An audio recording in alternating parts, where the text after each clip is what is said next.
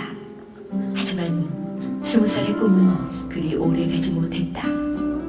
1991년 8월 17일 전신주 작업 도중 22,900볼트의 감전사고를 당한 금기 씨. 죽음을 넘나든 2차례 수술로 왼쪽 팔과 다리를 잃고 남겨진 건 온몸의 화상뿐.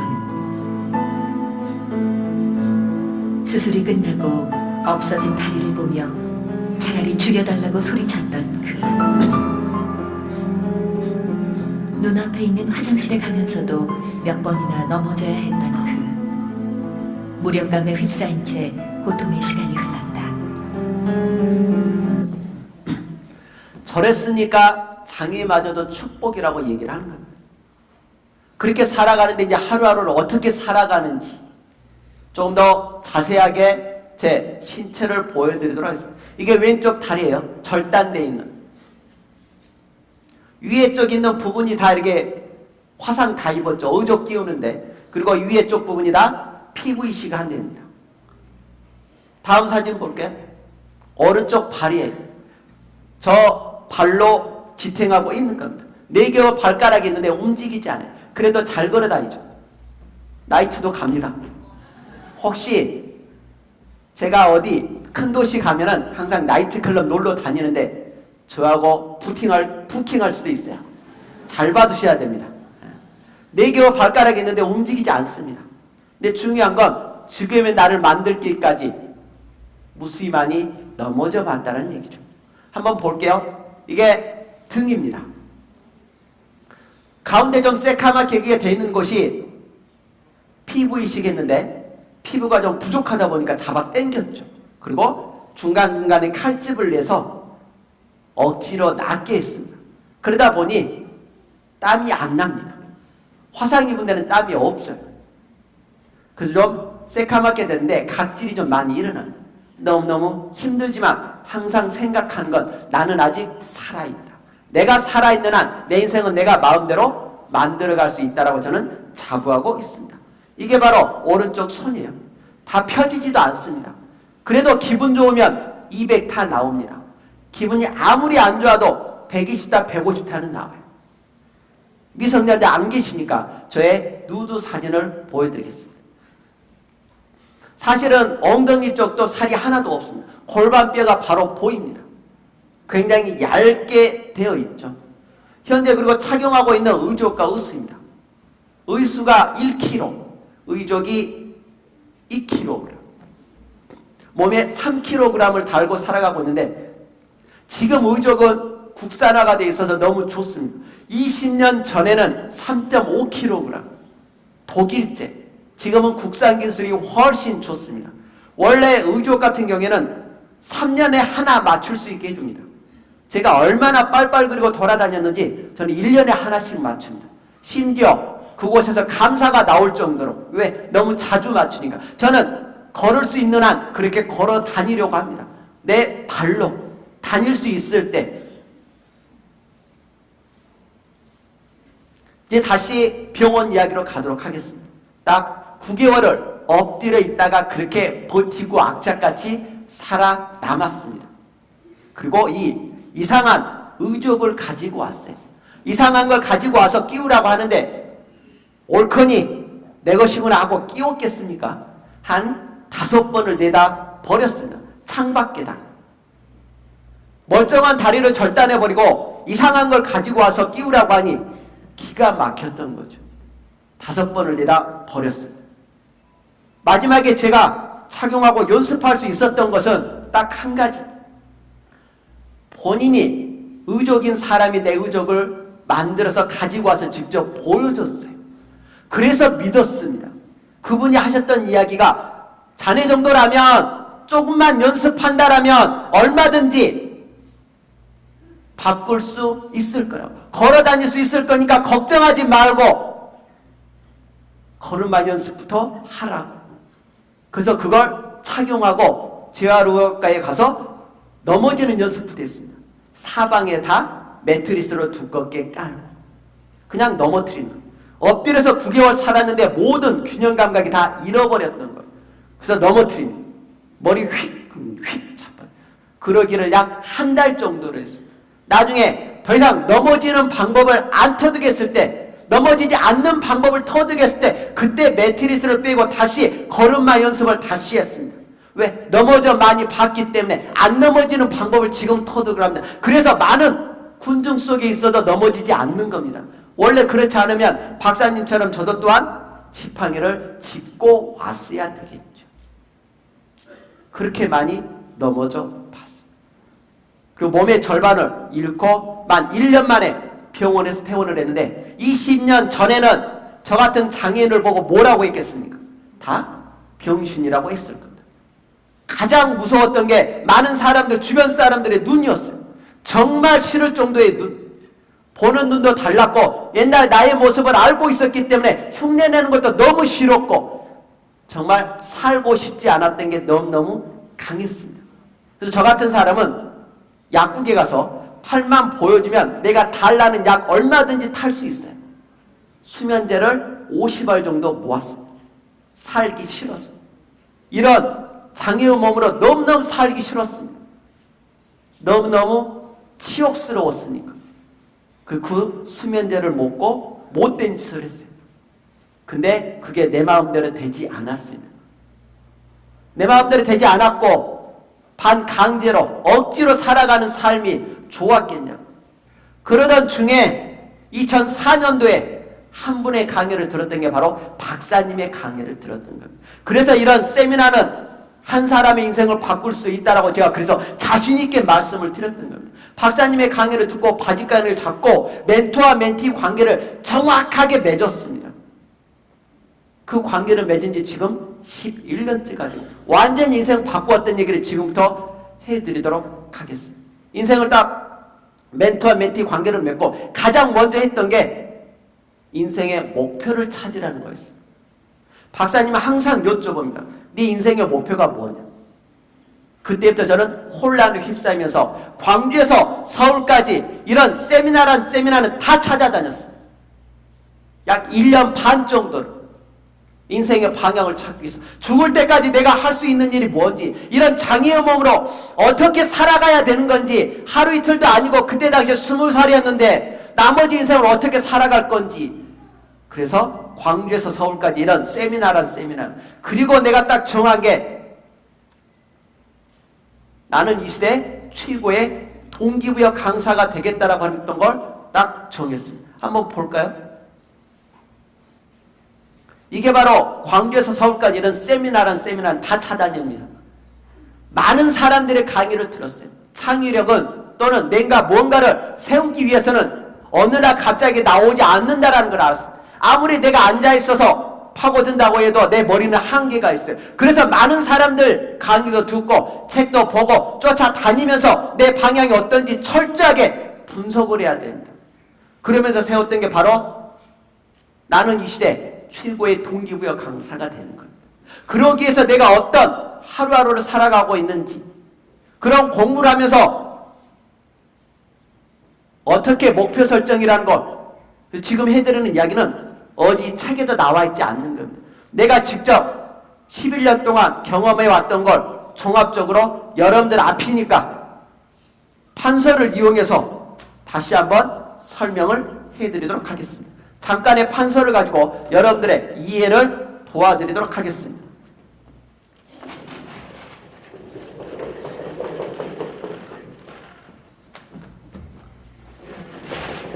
이 정도면 다 보이시겠죠? 글씨는 못 씁니다. 하지만 제가 다시 다 말씀을 해드릴 테니까 걱정하지 않으셔도 돼요. 목표를 설정할 때 가장 첫 번째 하셔야 될 거는 미래지향적이어야 됩니다. 선진국형이어야 돼요. 그 이야기는 이미 박사님께서 철저하게 다 말씀을 하셨기 때문에 또한 제가 해야 할 얘기는 아니라고 봅니다. 이미 대한민국은 선진국에 간다고 했고 네트워크 마케팅이 어떤 미래지향적인지 후진국형인지는 말씀을 하셨기 때문에 그렇게 여러분들은 폴라이프에 오셨다면 폴라이프에 대한 목표만 설정했다라고 생각하고 나머지 걸 말씀해 드리겠습니다. 가장 첫 번째는 간절해야 됩니다. 글씨는 좀 못 씁니다. 제가 유치원을 안 나왔기 때문에. 초등학교도 야간 나왔습니다. 근데 제가 다 설명을 해드릴 테요. 정말 간절해야 됩니다. 저의 간절함은 병원에서 나왔죠. 9개월 동안을 엎드려서 살면서 살고 싶은 그 마음 하나만 갖고 그 정도로 간절해야 됩니다. 간절하게 되면 다음 차순위 1-1로 가겠습니다. 가지치기를 해야 됩니다. 가지치기 해야 됩니다. 여기저기 좋은 게 없을까 잡다하게 돌아다니지 말아야 됩니다. 제 예를 먼저 들어드리도록 하겠습니다. 저는 동기부여 강사가 되겠다라고 했고 서울에 올라온 지 6년 됐는데 서울에 올라와서 단 한 번도 아버지 기일에 날짜에 맞춰서 찾아간 적이 없습니다. 내가 하는 일이 더 중요하니까 존경하진 않아도 기일날은 가봐야 되는데도 맞는데도 불구하고 나에게 왔던 기회를 아버지 기일 때문에 놓치고 싶지 않아서 저는 그 정도로 간절하게 내 하는 일에 더 집중했던 겁니다. 물론 그리고 나서 내가 잘 되니까 지금은 가족들이 더 이해를 하는 거죠. 저는 8월 17일 날 사고가 나서 매년 8월 17일이 되면 내 팔과 다리가 묻혀있는 아버지 산소에 쫓아갑니다. 아무것도 하지 않습니다. 그날만큼은. 그런데 저 연구소에 특별한 행사가 걸리게 되면 저는 그것도 가지 않았습니다. 내가 하는 일이 더 좋았으니까. 나는 동기부여 강사가 된다라고 했다면 강의하다가 죽고 싶지 때려 죽여도 환자로 죽고 싶은 생각은 없으니까. 그 정도로 저는 집중을 했습니다. 다다음 날 다 행사 치르고 좀 이틀 뒤에 찾아가면 어떻습니까? 모든 걸 다 이루고 나서 찾아간다라면 차라리 그걸 더 이해해 줄 거니까.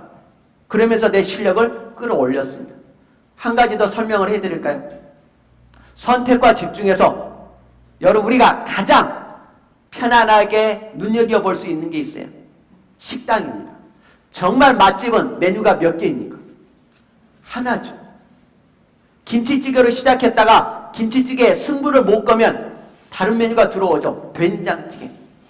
두 가지로도 안 되겠어요. 그럼 다른 메뉴가 또 들어오죠. 그러다 보면 어떤 집이 됩니까? 분식집이 돼요.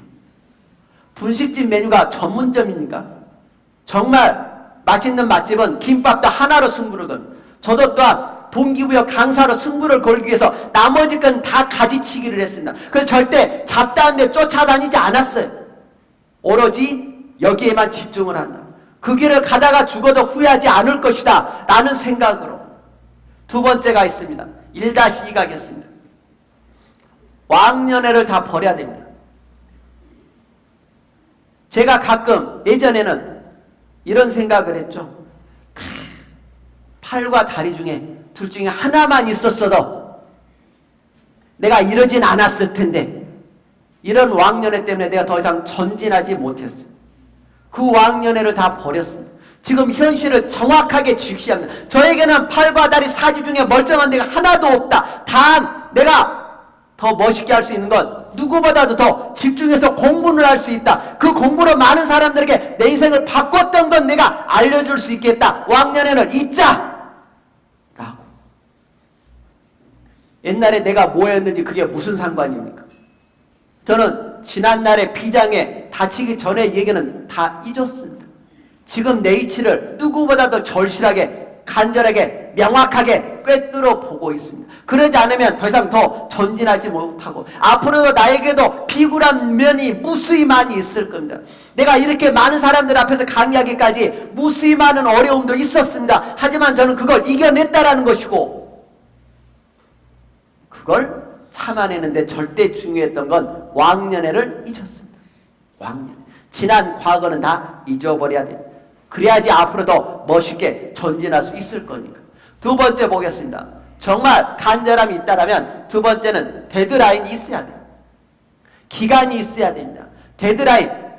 척 오늘 할 일까지 명확하게 나와 있는 데드라인이 있게 되면 사람이 수동적에서 능동적으로 바뀌게 됩니다. 누가 시켜서 하는 게 아니라 자발적으로 할 수 있게 됩니다. 2-1 보겠습니다. 2-1은 장기적으로, 중기적으로, 단기적으로 오늘 할 일까지 명확하게 나와 있는 사람만이 게으름을 이겨낼 수가 있어요. 또 하나 좋은 것은 미루는 습관을 이겨낼 수가 있습니다. 여러분이나 저나 한 가지 딱 보시겠습니다. 저는 일기를 쓰고 있습니다. 학교 다닐 때 숙제, 일기 밀려본 적 있으실 거예요. 한번 미루게 되면 나중에 포기하게 됩니다. 오늘 할 일, 오늘 철저하게 그걸 이겨낼 수 있도록 해야 돼요. 딱 욕심을 버리고 오늘 할 일만 오늘 것만 생각을 해야지 내일 것까지 미리 한다고 하면 스스로가 지칠 수가 있습니다. 그래서 저는 하루 일과 중에 일기를 쓰면서 나머지 좋은 일을 마지막합니다.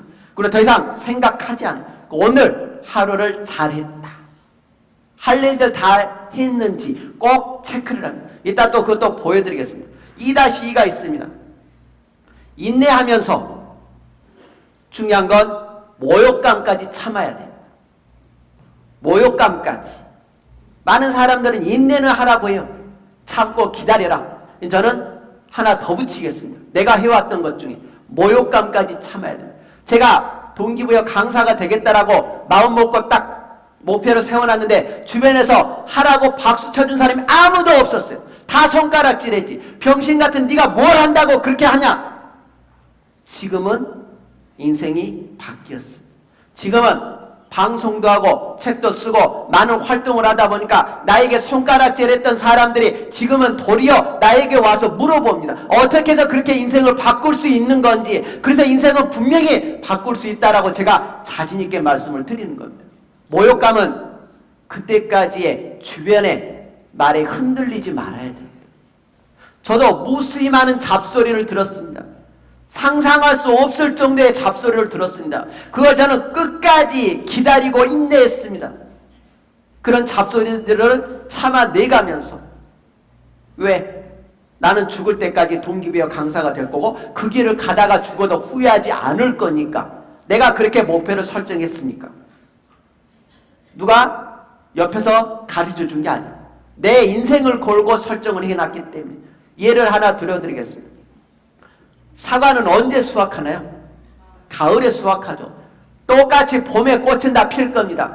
꽃핀과 동시에 수확하기를 바래서는 절대 안 됩니다. 기왕 가을에 수확할 사과라면 최고의 가치, 최고의 값을 받을 수 있도록 그동안 내가 인내하면서 모욕감을 참아내야 된다는 얘기예요. 딱 꽃 하나를 선택하고 주변에 있는 꽃을 다 따내야 되죠. 왜? 가장 튼실한 사과를 맺게 하기 위해서. 그리고 주변에 이파리까지 다 따내야 됩니다. 광합성 작용을 잘하기 위해서. 또 햇빛을 잘 받아서 골고루 사과가 있게 하기 위해서. 그랬을 때 가을에 가장 감나가는 사과는 내가 팔러 다니지 않아도 알아보고 찾으러 온다라는 얘기. 제가 제 자신을 팔러 다녔겠습니까? 나의 그런 모습을 보고 주변에서 나를 선택해 줬던 거지. 3번으로 가겠습니다. 자, 1번, 2번까지 다 됐습니다. 3번, 도대체 어떻게 할 건지. 어떻게? 많은 사람들이 이걸 물어보면 이렇게 이야기하죠. 열심히 해야죠. 여러분이나 저나 지금까지 개인적으로 열심히 안 산 사람이 누가 있냐고. 다 열심히는 살았습니다. 중요한 건 어떻게 열심히 해서 그걸 이루어낼 건지. 그래서 3-1이 바로 전략적입니다. 전략. 저도 동기부여 강사가 되겠다고 했다면 도대체 대한민국의 강사업계 사람은 몇 명이나 되는지, 동기부여 쪽 강의하는 사람들은 어떻게 하는지, 그리고 그 사람들과 나와의 차별성은 뭐가 있는지, 그래서 많이 들어봐야 될 것 아니겠어요? 그리고 나만이 세웠던 전략을 지금부터 말씀해 드리도록 하겠습니다. 가장 편안하게 내가 세웠던 목표를 알릴 수 있는 곳은 방송입니다. 라디오 방송을 2년 반 생방송을 했는데도 불구하고 케이블 방송 3번 나가니까 지하철에서 알아보더라고요. 라디오는 별 효과 없습니다. 얼굴 보여주는 게 최고였습니다. 그때 당시에는 나를 많이 피하라 할 수 있었죠. 근데 하지만 방송은 내가 할 수 있다고 해서 언제까지 할 수 있는 게 아닙니다. 그러면은 잊혀졌겠죠. 아무리 잘 나가던 방송인도 몇 개월만 안 나오면 우리 머릿속에 다 잊혀질 거니까. 뭐 그동안에 나를 알았던 사람들도 다 잊혀질 거란 얘기예요. 그럼 어떻게 나를 다시 팔아낼까? 나의 존재를 어떻게 알릴까? 라고 고민했다가 한 것이 바로 1년에 한 번씩은 내 책을 받아볼 수 있게 하자. 그래서 1년에 한 번씩은 내 책을 발간을 해서 내가 내 책 사서 그동안 나를 키워왔던 컨설팅 업체 또는 나를 강사로 초대했던 업체에다 보내는 겁니다. 내가 사서. 보낼 때도 그냥 보내는 게 아니라 내 자필 편지와 함께 나의 존재를 하나씩 알려드리는 거죠. 나의 존재를. 그래도 1년에 한 번씩은 나의 존재를 알지 않겠습니까? 근데 중요한 건 책 받고 며칠 있으면 잊혀진다라는 게 그게 문제였던 거죠. 그러면 나를 좀 더 자세하게 매달 알 수 있게 하는 방법이 뭘까? 그걸 고민하다가 생각해낸 것이 한 달에 한 번은 내 자필 편지를 받게 하자 라는 생각에 편지 받을 때만큼은 나를 기억할 거고 다음 달 돼서 또 같은 날짜에 내 편지를 받으면 또 기억할 거고 그러다가 동기부여 강사하며 백금기를 먼저 떠올리게 만드는 것이 내가 해야 할 전략적 방안이니까 그런 전략적 방안을 펼쳤어요. 그래서 한 달에 한 번씩 그래서 매일 아침마다 세 통화의 편지를 꼬박꼬박 쓰면서 나를 팔아내고 내 실력을 끌어올려서 나를 이런 강의장에 초대하면 미쳐 죽도록 강의를 하는 겁니다. 강의하다가 죽어도 후회하지 않을 거니까.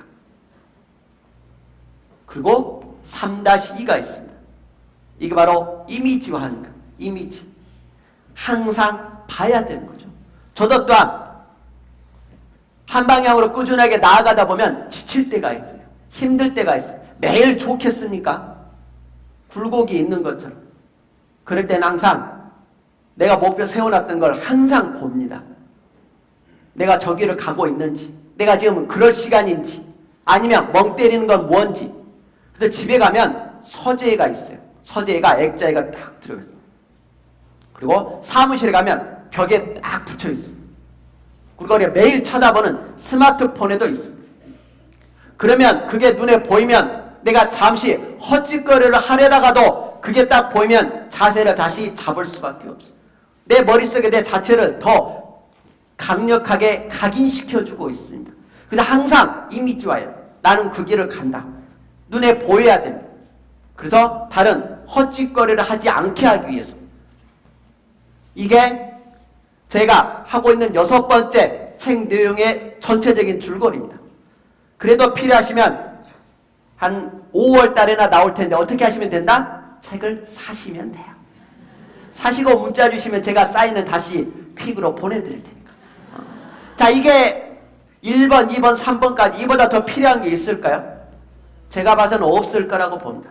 자, 이걸 토대로 단기적인 목표 세우는 방법을 알려드리도록 하겠습니다. 모든 세상의 중심은 나입니다. 나는 나를 사랑한다. 나는 나를 사랑한다. 이쯤에서 졸리실 것 같으니까 박수 한번 해볼까요?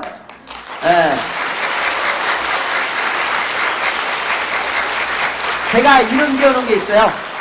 사랑박수라고. 나하고 박수치고 너하고 박수치고 나를 나자하고 박수치고 를 하고 박수치고 사자하고 박수치고 이해가 가세요? 네. 그럼 제가 운을 띄워드릴 테니까 할 때마다 한번 박수를 하면서 스스로를 먼저 모든 세상의 중심은 내가 있으니까 존재하는 겁니다. 내가 없으면 없는 겁니다. 나는 나를 사랑한다. 나는 그리고 이제 2자씩 가는 거예요. 나는 나를 사랑한다. 나는 나를 사랑한다. 모든 세상의 중심은 내가 있으니까. 여러분은 박수침과 동시에 5분 이상 건강해지셨어요. 수명 연장하는 방법을 알려드렸습니다.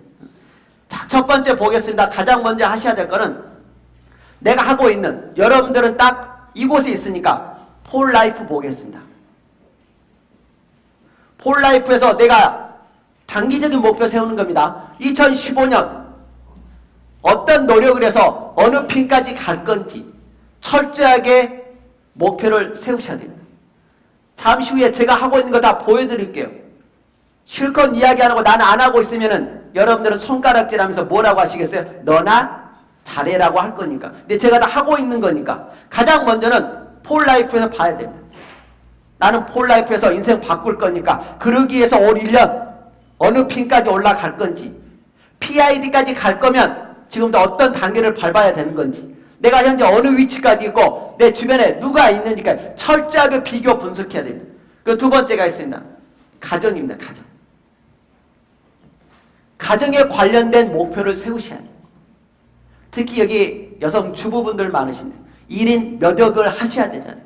폴라이프에서의 역할, 집에서의 역할, 와이프로서의 역할, 엄마로서의 역할, 모든 걸 다 잘할 수는 없습니다. 그렇게 할 동안은 다른 건 구멍이 나더라도 거기에 맞춰서 최선을 다할 수 있는 목표를 설정을 하셔야 됩니다. 세 번째 가겠습니다. 뗄래야 뗄 수 없는 관계, 재정. 재정 관리해야 됩니다. 저도 또한 하고 있습니다. 저도 가계부 쓰고 있습니다. 잠시 후에 제 가계부 보면서 어떤 발전을 했는지 그것도 또한 보여드리겠습니다. 그 오늘 내일 강의에 다 들어있는 겁니다. 정말 필요한 거죠. 그 네 번째가 바로 건강입니다. 여러분이나 저나 건강은 지켜야 돼요. 어떻게? 매일 꾸준하게. 만일에 제가 강사로 왔는데 비실비실하다고 생각해 보십시오. 목소리에 힘도 없고 여러분들이 제 말씀에 귀담아 들으실까요? 딱 내 음절로 이렇게 한다니까요. 너나? 여러분들이 나중에 폴라이프 건강기능식품 열심히 설명하러 갔는데 내가 비실한 사람이야. 상대방에게 이야기할 수 있을까요? 건강은 꼭 지켜야 될 부분. 그 다음에 다섯 번째가 있죠. 이게 바로 자기개발이에요. 여기 오신 분들은 그래서 복 받으신 거예요. 딱 이틀 만에 마감이 됐다는, 그래도 여러분들은 민첩하신 거라고. 자기개발에 목말라 계시다는 얘기예요. 자기개발에. 자, 이게 철저하게 돼 있다면 우리는 살아가면서 절대 안 만나는 녀석이 있어요. 만나지 말아야 될 녀석을 안 만나야 됩니다. 많은 사람들이 그것 때문에 힘들어하고 피곤해하는데 제가 그 비법을 알려드리도록 하겠습니다. 가장 첫 번째는 질병. 이걸 만나고 싶어하는 사람이 누가 있을까요?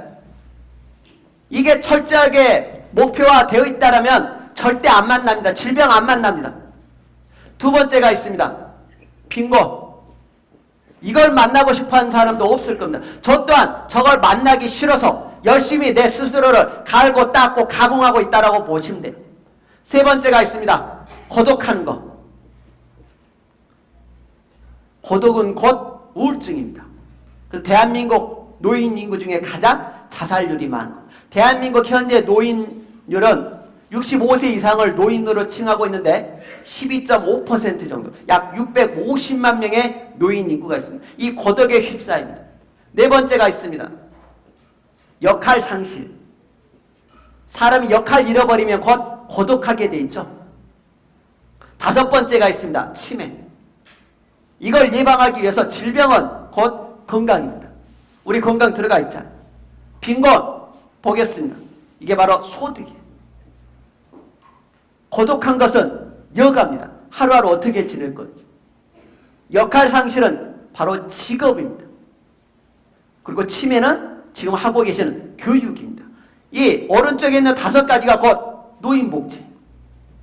제가 매일같이 쳐다보고 있는 게 노인, 학회단이죠. 논문 쳐다보고 있죠. 다 이 얘기하고 있습니다. 이걸 어떻게 해결할 건지 여러분들은 딱 해결할 수 있는 한 가지 방법이 있는데 폴라이프와 함께 하면 되는 거예요. 폴라이프를 해결할 수 없나요? 다 있잖아요. 너무 딱 맞는 직업군에 들어와서 내가 자신 있게 말씀을 드리는 거예요. 많은 학자들이 이야기하는 게 바로 이겁니다. 이걸 어떻게 벗어날 건지, 이걸 벗어나기 위해서 노인분들의 인구를 어떻게 할 건지 맨 그 이야기하고 있잖아요. 근데 여러분들은 다 벗어날 수 있다라는 거. 너무너무 복 받으셨다는. 이건 어디 책에도 안 나와 있습니다. 내가 그렇게 많은 논문들, 관련 학회들 노인분들을 직접 만나 뵙고 했던 이야기들을 여러분들께 쉽고 알기 편하게 말씀해 드리는 겁니다. 재밌는 이야기 하나 해드릴까요? 여러분들 제가 브로셔를 쭉 봤습니다. 딱 두 가지 너무너무 좋은 제품이 들어와 있죠. 건강기능식품하고 여성분들 페이스 시스템 이누미 왜 두 개가 들어왔는지 제가 요양원 같은 데 가시면 곧 돌아가실 분들 다 인터뷰를 합니다. 그리고 거기 간호사님들이 이야기하신 걸 종합적으로 말씀을 해드릴게요. 남자는 죽을 때까지 눈을 감기 전까지 나에게 찾아오는 간호사님의 치마 길이가 어디냐에 따라서 빨리 눈 감고 늦게 눈 감고 그런답니다. 이해가 가세요? 남자는 죽을 때까지 그렇게 건강, 즉 성에 관심이 많은 겁니다. 먹고 살만하면 무조건 찾는 겁니다. 두 번째, 여성분들은, 할머니분들은 어떻게 할까요? 눈 감고 돌아가시기 전까지 이쁘다는 얘기 듣고 싶어서 좀 더 사시기를 바라면 예쁘다는 얘기 하면 안 돼요. 예쁘다는 얘기를 여성분들은 그렇게 만들어졌습니다. 그래서 남자와 여자는 그렇게 차이가 나는 겁니다. 이해가 가세요? 그래서 여러분들 팔고 계시는 함께하고 있는 제품군들이 딱 거기에 맞춰서 오지 않았나 하는 생각이 듭니다. 되셨죠? 자, 그러면 다시 한번 제 자료를 보면서 지금까지 말씀해드렸던 걸 제가 직접 하고 있는 내용으로 덧붙여서 설명을 좀 해드릴 수 있도록 하겠습니다. 신랄하게 말씀드렸으니까 이제 제 자료를 보시면 훨씬 더 이해가 가시겠죠. 이게 바로 전략적인 방법 중에 편지 쓰는데 기왕이면 우표를 제 얼굴을 넣었어요. 항상 이런 것만 생각합니다. 어떻게 하면 나를 조금 더 제대로 팔아낼 수 있을까? 어떻게 해서 팔아낼 수 있을까? 항상 그런 것만 연구합니다.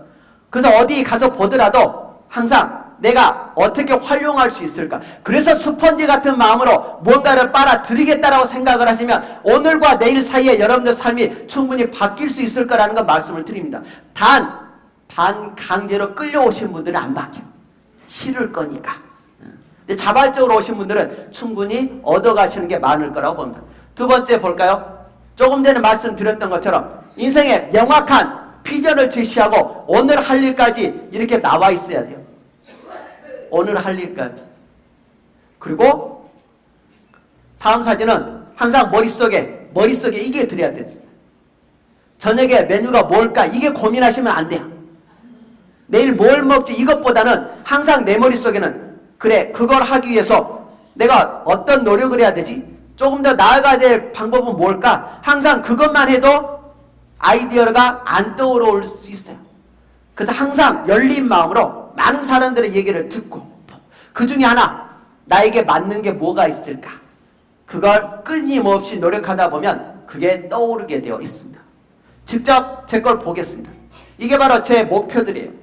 2010년 11, 12, 13 14, 15 올림과 동시에 50%는 이룹니다. 50%는. 그리고 조금만 노력하게 되면 90% 이상은 무조건 달성하게 되어 있습니다. 이 중에 하나 2015년도 거를 가지고 오겠습니다. 이게 바로 제가 말씀드렸던 거. 여러분들로 따지면 폴라이프. 실천경영연구소 대표로서 어떤 노력을 해야 될 건지 최소한 이것만큼은 하자. 이렇게 신랄하게 목표 잡아놓고 행하지 않으면 그건 누구의 꿈? 개꿈. 저는 꿈을 좀 꾸고 싶습니다. 제가 잠자면서 꿈을 꾸면 장애인이 아니에요. 희한하게 꿈속에서는 팔과 다리가 다 있습니다. 정말 뛰어다녀요. 날아다니고 눈만 뜨면 현실인 거죠. 그래도 꾸고 싶어요. 한번 꿈속에서라도 뛰어다니고 싶으니까. 근데 꿈은 꿈일 뿐이었습니다. 현실을 직시해야 돼요. 이게 바로 그리고 가만사정 집에서는 어떤 걸 할 건지 그리고 재정관리 어떤 수입을 올릴 거고 그걸 어떻게 펼쳐나갈 건지 그리고 건강관리 그리고 자기개발 내가 이걸 어떻게 할 건지 항상 이것만 머릿속에 있어요. 이게 일기장 앞에 있어요. 매일같이 쳐다보고 있습니다. 그리고 거기에 따라서 노력했던 거 하나 볼게요. 석사 때 성적표예요. 대한민국의 사회복지학은 서양에서 들어온 겁니다.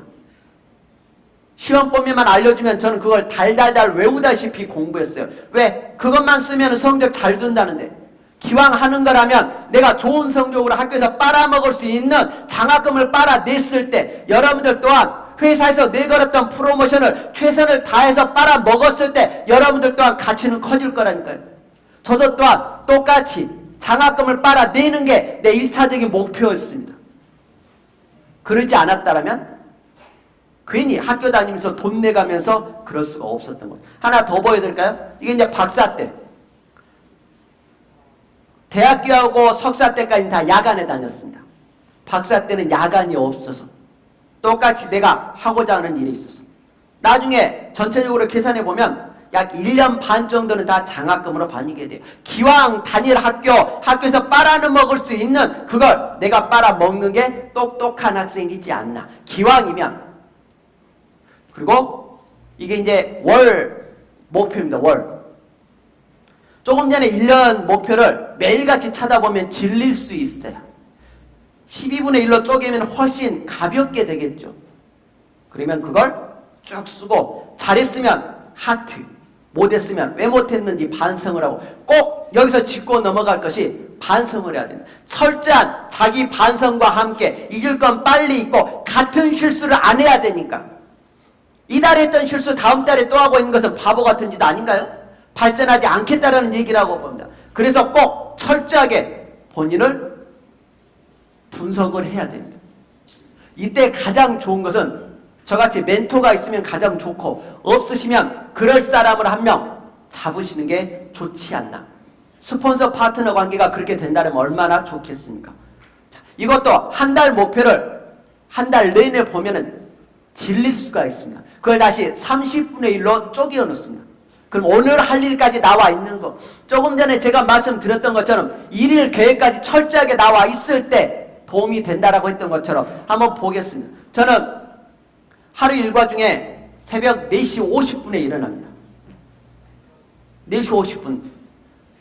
2년 전에는 5시에 일어났어요. 옷 입고 운동하러 가는데 10분이 걸립니다. 그러면 5시 10분이 되겠죠. 근데 그게 싫었어요. 차라리 10분의 잠을 줄이고 그 시간에 옷 입는 시간을 갖자. 그래서 4시 50분에 일어나서 옷 입고 바로 공원에 갑니다. 이게 바로 저희 집이에요. 보여드릴게요. 이게 제 집입니다. 이게 서울 장지도. 이 집에서 여기까지 가는데 10분. 그리고 여기를 4바퀴 정도 걷거나 뜁니다. 새벽에 운동이 어느 누구에게도 방해받지 않을 거니까. 그냥 걷거나 뛰게 되면은 그냥 흘러가 버리는 시간이 될 수도 있어요. 저는 그 시간도 아까워서 뛰면서 가기야 거기를 다시 외쳤습니다. 사투리를 벗어나기 위해서. 강사다운 목소리를 만들기 위해서. 그리고 집에 옵니다. 그러면은 어김없이 5시 45분이 됩니다. 샤워하는데 15분, 밥 먹는데 15분, 6시 15분이 됩니다.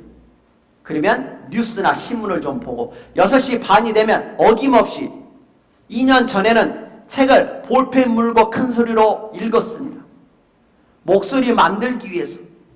그래서 제가 서두에 말씀드리는 게 강사다운 목소리를 만들고 있어서 발음 괜찮냐고 물어봤던 겁니다. 자신있게 내가 대답할 수 있었던 겁니다. 강사다운 목소리를 만들고 있어서 자신있게 말씀을 드렸던 겁니다. 괜찮죠?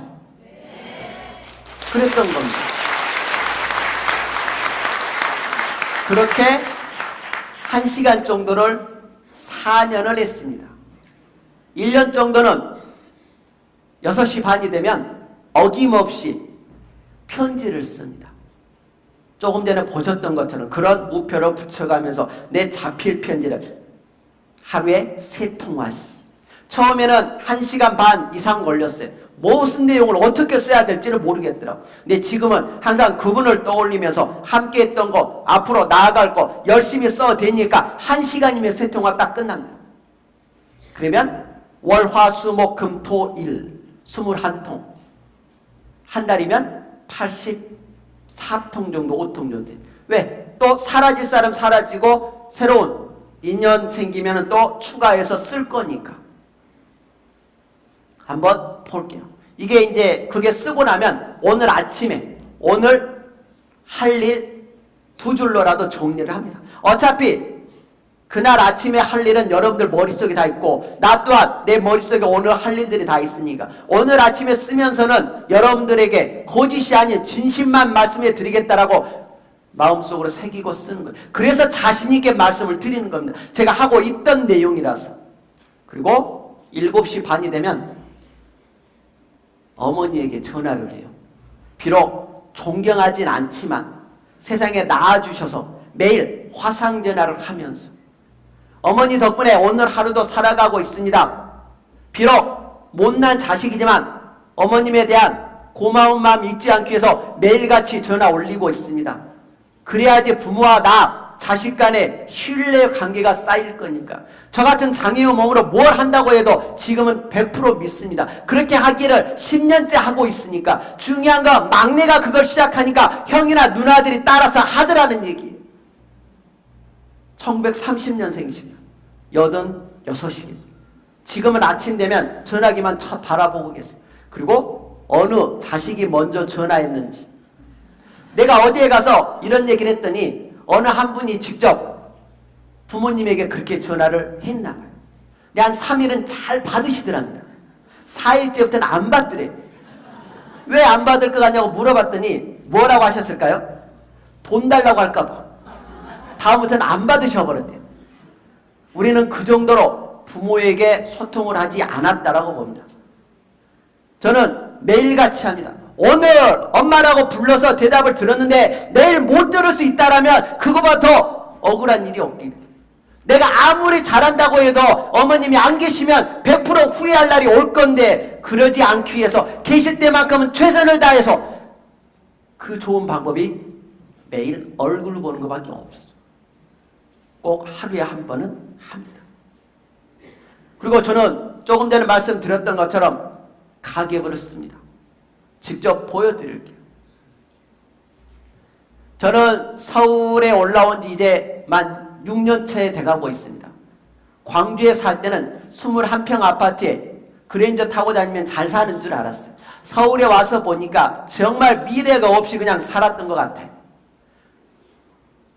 그래서 광주에 있는 집은 누나에게 그냥 살라고 하고 차는 형에게 깨끗하게 이전 다 해주고 2천만 원 가지고 월세 살았습니다. 6평에서 42만 원의 월세를 내가면서 여기 보시면 월세 냈던 것처럼 월세 낼 때가 가장 아까웠어요.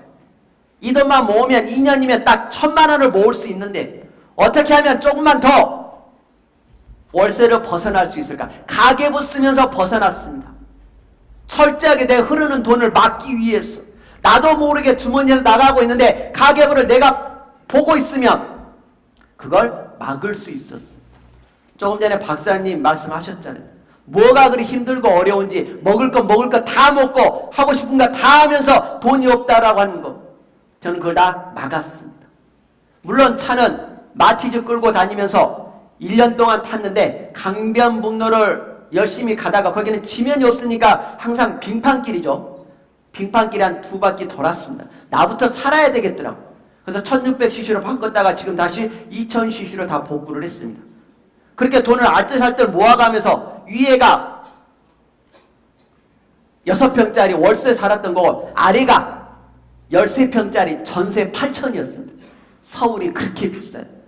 그렇게 알뜰살뜰 모았다가 약 3년 반 만에 제 집을 제가 샀습니다. 25평 아파트.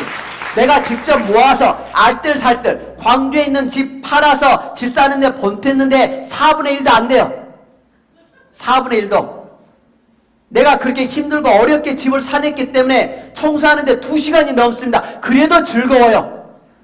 내가 힘들고 어렵게 장만했던 집이니까 지금은 내가 청소 안 해도 되지만